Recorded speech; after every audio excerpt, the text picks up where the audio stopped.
Second question, wait. Let's back up. Where did I say we refuse to walk across the aisle? So let me walk you through what has happened in the last year. What's Mitch for? What's he for on immigration? What's he for? What's he proposing to make anything better? What's he for dealing with Russia? If the president starts acting like a moderate, like he campaigned, we can do business. The reason we've not been speaking recently this year is because he adopted the Bernie Sanders prescription for America. I think McConnell's right. Look, the American people who voted for President Biden thought they were getting the second coming of President Obama. They got the second cousin of Bernie Sanders. That's not what they wanted. I like Bernie, but he tested negative for president. He lost. President Biden or whoever's advising him have told him, I don't care what the president says. He's adopted Bernie Sanders' agenda. And that's not what the American people want. And he's also said, if you don't agree with me, President Biden has said, you're a Bull Connor, George Wallace right. So yesterday, the president, speaking on opposition from Republicans, asked, what are Republicans for? So your reaction to him saying Republicans are refusing to work across the aisle with this administration. Second question, are there elements... Let's back up. Where did I say we refuse to walk across the aisle? So let me walk you through what has happened in the last year. The number of letters, first when the border became a major crisis because this president changed the executive orders.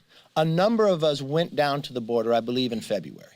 At that instance, as we were working with the Border Patrol, seeing what was happening, we uncovered that there were people on the terrorist watch list that were being arrested. We said in a press conference, the Democrats challenged us, said I was lying. We found out it was true. We sent a letter to the president, since he's never been to the border except in his 40-some year of elected office, drove by San Antonio one day.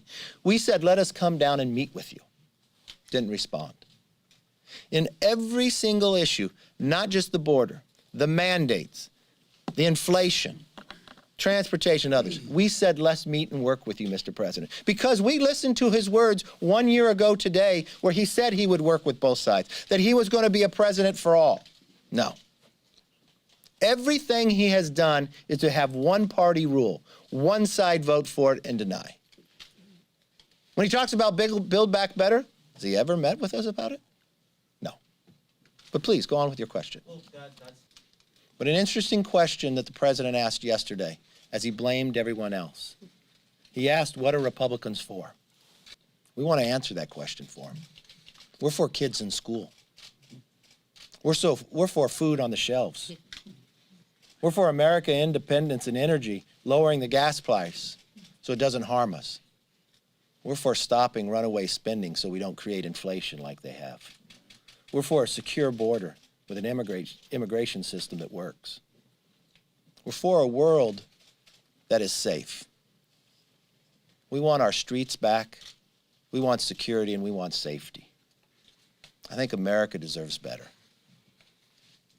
And we will work with anyone that wants to do that. Every single bill we did dealing with COVID was bipartisan.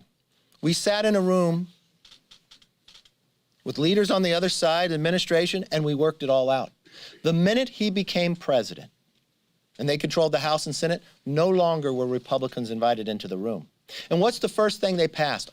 Purely on partisan basis, $1.9 trillion. Put that in perspective. When the financial markets crashed and we needed to fund the economy, we were talking about $800 billion, $1.9 trillion after we had passed all the other bills, with only 9% going to COVID. They wanted to do it only on party rule. We warned them then that you would create inflation. 1 year later, we were right. 1 year later, when we need tests that he was going to promise, they weren't a part of that. I was most concerned about not just the president continuing to blame everybody else, but I cannot imagine, based upon the president's own decisions on what he did in Afghanistan, to look the American public in the eye and, I quote, I make no apologies for what I did.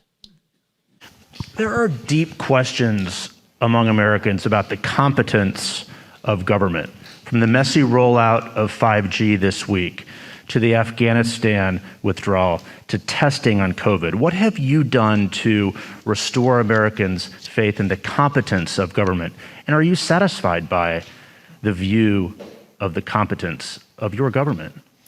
Look, let's take Afghanistan. I know you all like to focus on that, which is legitimate. There is no way to get out of Afghanistan after 20 years easily. Not possible, no matter when you did it. And I make no apologies for what I did.